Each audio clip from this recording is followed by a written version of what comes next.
Hello Haunt fans, I'm Aaron from Dark Hollow Productions and welcome back to our behind the screams look at everything it takes to pull off the perfect scare. Costuming and makeup are some of the most important elements of a good haunt. You could have the most detailed sets, best audio and lighting around, but with no characters to bring your story to life, your haunt would be dead in the water. For our Brooklyn Fright Night event, we tend to use quite a few high-startle, rapid-fire scares, with our characters sometimes only visible for 10 to 15 seconds at a time. With this in mind, a solid design and killer execution are essential to make the biggest impact on guests. A successful design is something that is instantly recognizable and will stick in someone's mind long after they've exited the haunt. We do this by doing a ton of research, playing with character silhouettes and different textures, all to bring the nightmares to life. When developing characters for our haunt, it's sometimes kind of a chicken and the egg scenario. Sometimes an environment will immediately bring to mind certain images that we just know we have to include. And other times, we just really like the idea of a specific character, so we build an environment around it. For our 2019 haunt, The Curse of Lockwood Cemetery, we knew we wanted to take on a classic staple of Halloween, the graveyard. We started by making a vision board, drawing heavy inspiration from cultural touchstones like the Haunted Mansion and real-life cemeteries in New Orleans and New England. For our finale, we wanted to bring guests underground, into the dirt and twisted vines, so they could be eye to eye with rotting coffins. And what better to lurk amongst those than the skeletal remains of a not so recently deceased corpse? Now on the flip side, we really liked urban legends surrounding statues coming to life during the witching hour. So we actually developed an entire stone sanctuary room that our living statue character could feel right at home in. For our main haunt guide, we turned to yet another staple of the haunted cemetery aesthetic, a disheveled groundskeeper. We knew that this character would be spending the most amount of time interacting with guests, checking them in, and starting each show with them, so the details here were especially crucial. Every character we design has a backstory and a crucial role they play in enhancing the plot. But whereas a startle scare may never get to do more than, well, startle, our guide characters will have to improv with the guests, fill time in the event that a show is running slow, field questions, and most importantly, introduce the plot to the guests. We spend a lot of time developing mannerisms, character traits, and of course, the costumes to bring these especially front-facing characters to life. So this is our costume rack, and it contains a number of different pieces from our haunts in the past. Everything from our Scarecrow in 2017, to the Whisperer, and the Corpse Skeleton in 2019. And of course, over here we have Billy the Butcher.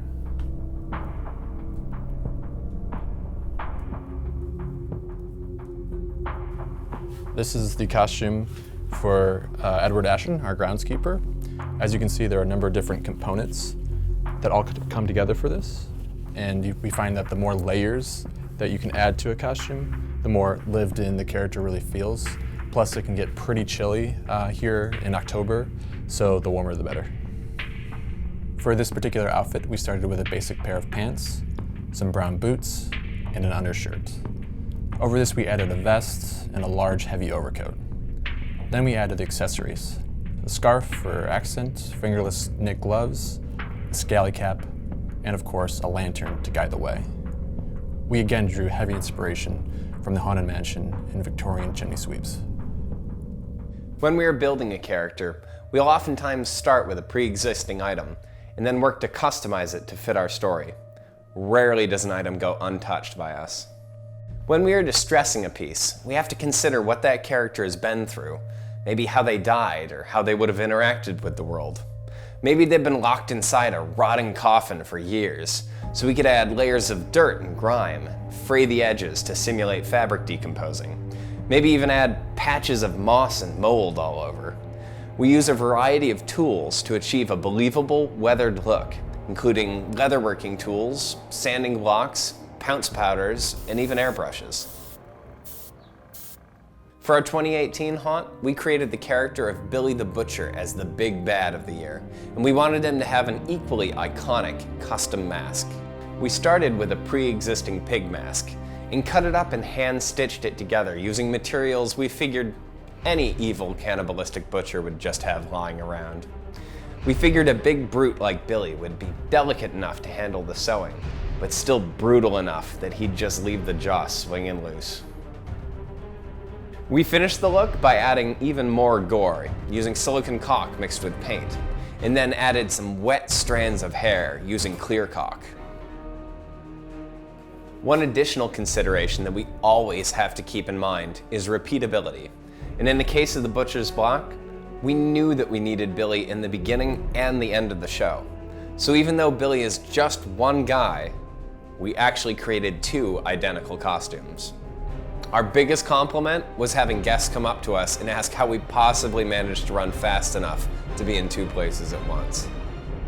While we always try to find costume components that we can work with, occasionally the need arises for an entirely original piece to be built from the ground up.